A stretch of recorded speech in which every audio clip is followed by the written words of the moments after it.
एक बार पार्वती जी ने शंकर भगवान से कहा, जो तत्व ज्ञान आपके पास है, जिस ज्ञान के द्वारा हमेशा आप आनंद में रहते हैं, वो ज्ञान हमको भी बताइए। तो शंकर भगवान जो है पार्वती के साथ एक गुफा में गए और बोले कि इसको हम ज्ञान एकांत में बताएं, क्योंकि और लोग ये ज्ञान न सुन पाएंगे। ज्ञान तत्व ज्ञान बहुत जो है रहस्य का ज्ञान होता है।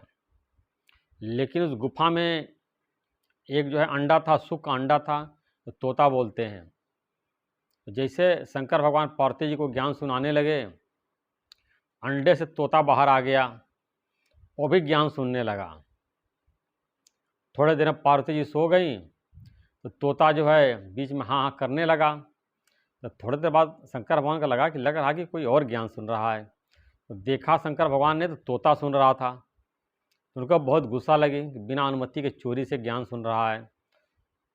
तो शंकर भगवान गुस्सा देकर तोता भाग गया, लेकिन शंकर भगवान ने गुस्से में अपना त्रिशूल उसके पीछे छोड़ दिया।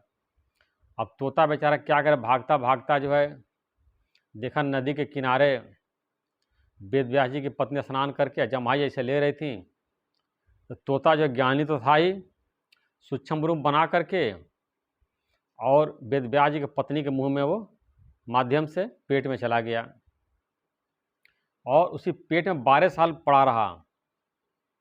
वेद व्यास जी कहते थे बेटा बाहर निकल जाओ, कहने हम बाहर नहीं निकलेंगे, बाहर निकलेंगे तो माया हमको घेर लेगी, हम माया में नहीं आना चाहते हैं। और अपने माँ के पेट में रह करके उसने सारे वेद शास्त्रों का ज्ञान भी सुन लिया। वेद व्यास जी सत्संग करते थे, ज्ञान सुनाते थे, वेद उपनिषद की चर्चा करते, सब ज्ञान उसने पेट में सीख लिया और बाहर निकलने की तैयारी न हो। और उसकी माँ बहुत परेशान होती थी। और जब वेद व्यास जी को अपने पत्नी का कष्ट देखा नहीं गया, तो भगवान कृष्ण के पास गए। भगवान कृष्ण आए और गर्भ में जो है सुखदेव को बहुत समझाया, तुम बाहर निकलो, अब मेरी माया तुमको असर नहीं करेगी, यह हमारा तुमको आशीर्वाद है। तो श्री कृष्ण भगवान के आश्वासन पे सुखदेव मुनि बाहर निकले, पैदा हुए और पैदा होते ही संन्यास ले लिया। वेद व्यास जी बेटा बेटा करते रहे, रोते रहे, चिल्लाते रहे, बेटा संन्यास मत लो, मैं तुम्हें ज्ञान समझा दूंगा, तुम ज्ञान घर में ही प्राप्त कर लोगे, तुम्हारे पिता इतने बड़े ऋषि हैं, सब ज्ञान हमको आता। लेकिन एक बात उसने पिताजी की नहीं सुनी और जंगल चला गया, घोर तपस्या किया और साधना करके ज्ञान को प्राप्त कर लिया। ज्ञान तो था ही, अभ्यास करके ध्यान करके वो परिपक्व अवस्था को प्राप्त कर लिया।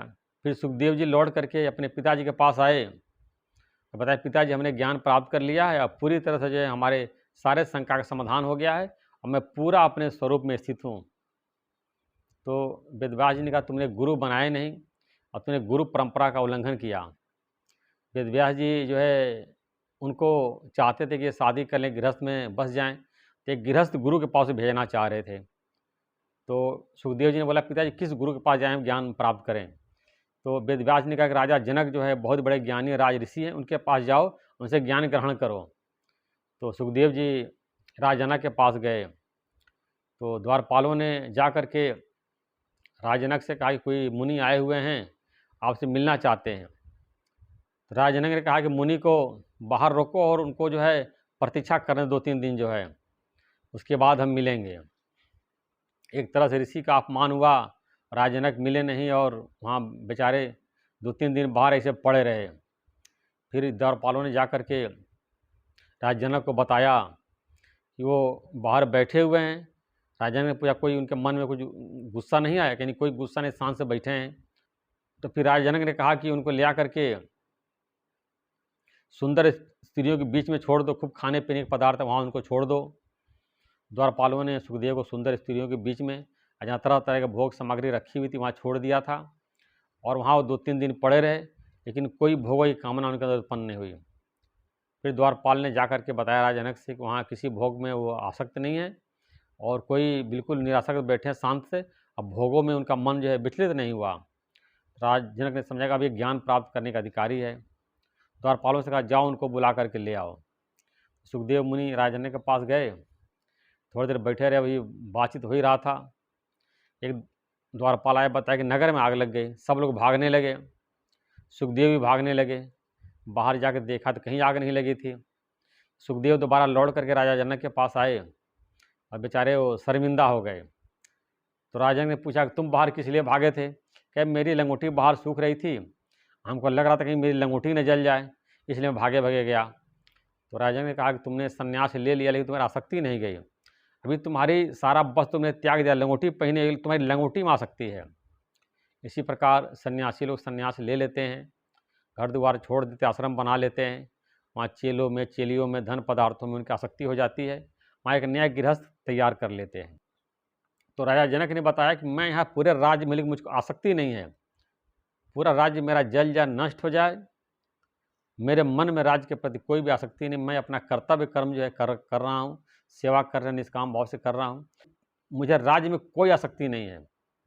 तो कहने का मतलब ये है कि सुखदेव जी को उन्होंने समझाया कि निरासक्त हो जाना ही संन्यास है, आसक्ति रहित जीवन जीना ही संन्यास है। ऐसा नहीं कि हम संन्यास में चले जाएं, दाढ़ी बढ़ा लें, गेरुआ वस्त्र पहन लें और बाहर चले जाएं, तभी हम ज्ञानी हो सकते, ज्ञान प्राप्त कर सकते हैं।